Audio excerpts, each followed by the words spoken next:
Project Task 6, the data analysis. Now you might notice that 6A is what's here.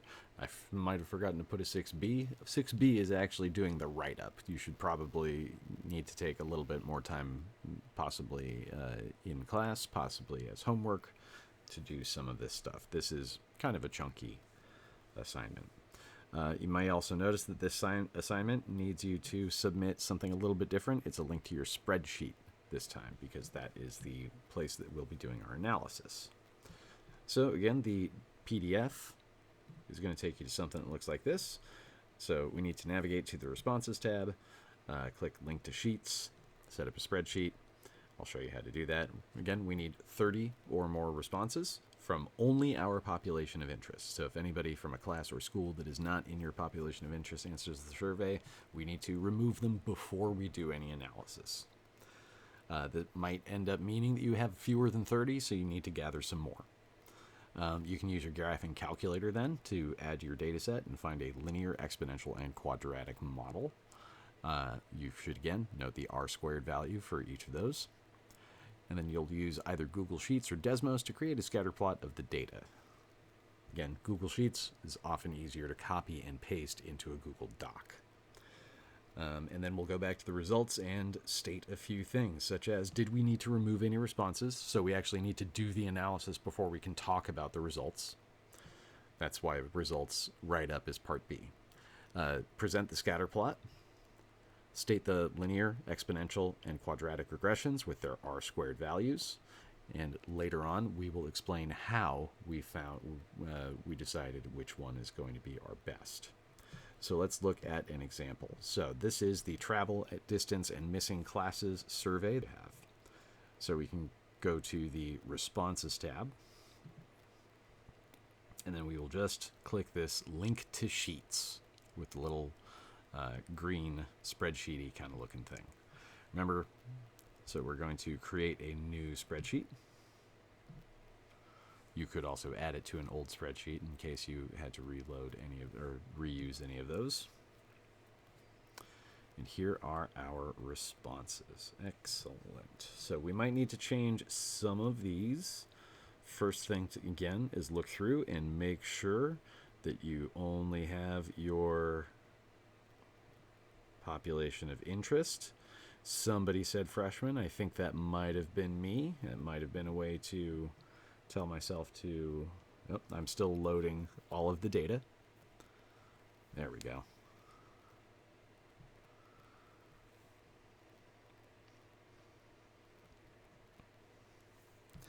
So you might notice that some of the free-form responses didn't get me things that could immediately be used as numbers, so we'll also have to make some adjustments. Again, I think that was me who said I'm a freshman. That's not in my population of interest, so I need to delete that line. If you want to delete the whole row, you can right-click or two-finger click and just delete that row. So now that, because remember, my population of interest was only juniors and seniors. So that's all I'm seeing in this column right here.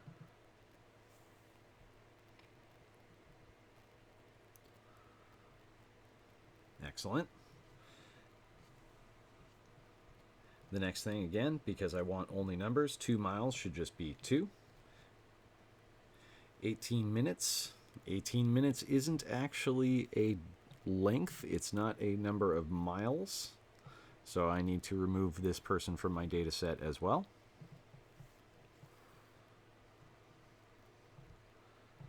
I could also be going through the absences and tardies here. So 2.1, 10, we'll get those in a second. This person doesn't have a first period, but they do have a first period of the day.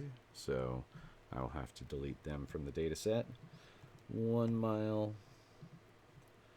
3.3.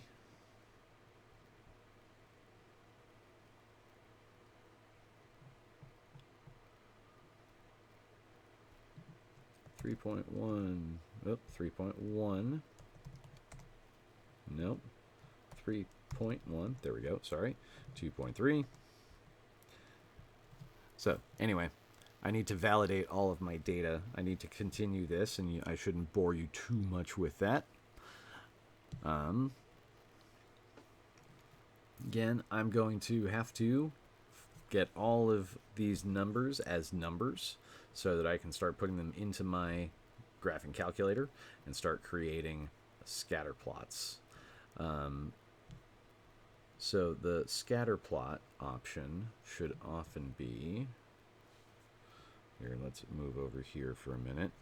You should be able to insert, actually, it might be easier if we highlight column D and column E. Again, because not all of these are numbers, this might not work perfectly.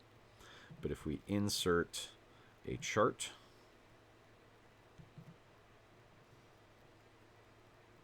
come on, Google, load.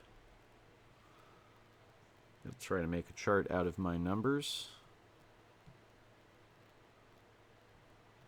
There we go. So chart type, again, they suggested a scatter chart. I do want a scatter chart. Again, you can also search for a scatter chart down here. Scatter is still exactly what I want. Again, how many miles from MA do you live? Maybe I just want to say,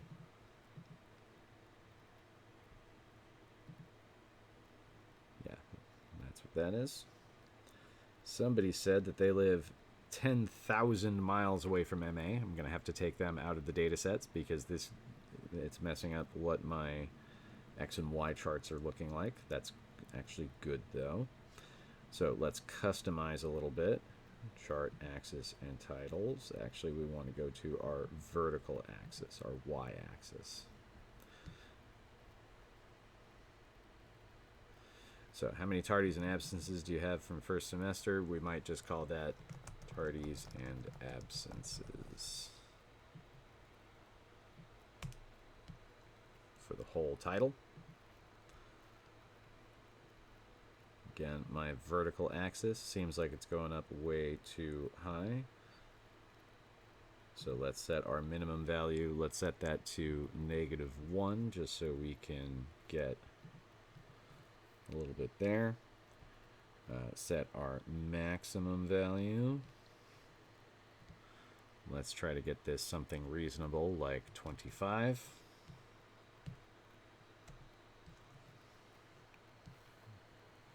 Okay. This is starting to look a little bit better. I need to find the person who said they lived 1,000,000 miles away and delete them, or 100 miles away. There we go. That's going, I think that was me again, trying to make a point. And there's my scatter plot. That's what that's going to start looking like. That's a lot better. So tardies and absences, then I would copy, and I can now start putting a little bit of my results into the results section. Again, first thing I said to do for the results is state I did need to remove, we did need to remove responses from the data set because some were not from the population of interest. One was a freshman.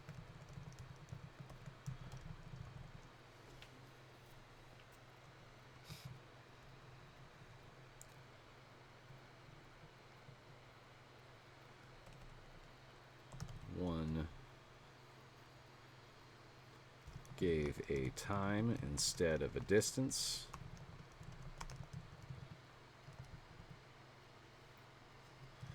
And one stated an unusually long distance of 100 miles. You should really label every one, or explain every one that you removed. Yeah. Or at least if there are a lot from a certain category. If there were more, one gave a time instead of a distance, one gave the 100 miles. Some either didn't answer or things like that. But again, this is the scatter plot of our response data. And again,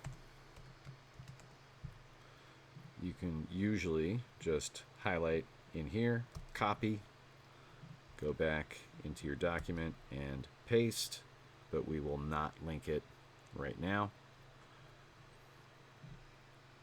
because you don't want it to change too much. You can also format these things a little bit differently if you like, but I think we are going to have it break the text just so that we can go up and down. And you can even make it a little bit smaller so that it fits a little bit better.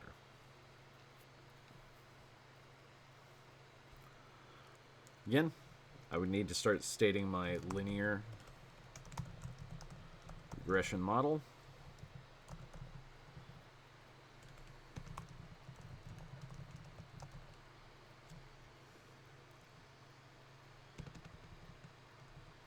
With an R squared value. I'll fill those in later. Again, the exponential and the quadratic are also going on. And this is the first part of our analysis. But again, mostly I want to see that you've got your data together. You've got it all turned into numbers, and you can start creating the scatter plots. Again, 1 absence and 6 tardies. For this one, I would just start adding them together. So that is 7 instances of being late, 4 instances of being late, 15 instances of not being in class. Somebody said they had 60 tardies. That is possible. 4 and 9 makes 13. So once all of your data is validated, once all of your data is you put into a usable number and selected from your population of interest, again, go ahead and share.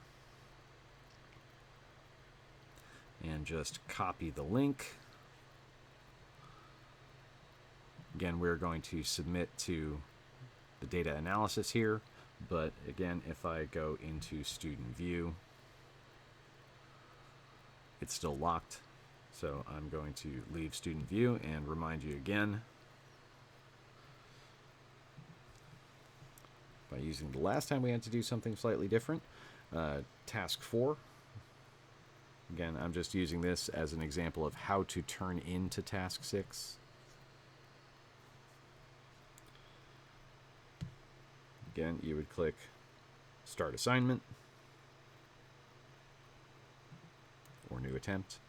Again, we want the website URL. That's why we copied that. We do not want to use any of the other tabs because they do not necessarily integrate properly all the time. And there we go. It's nice and submitted. Remember, each group member also needs to submit to make sure that they approve of what this work is. And that is task 6. Setting up your data analysis.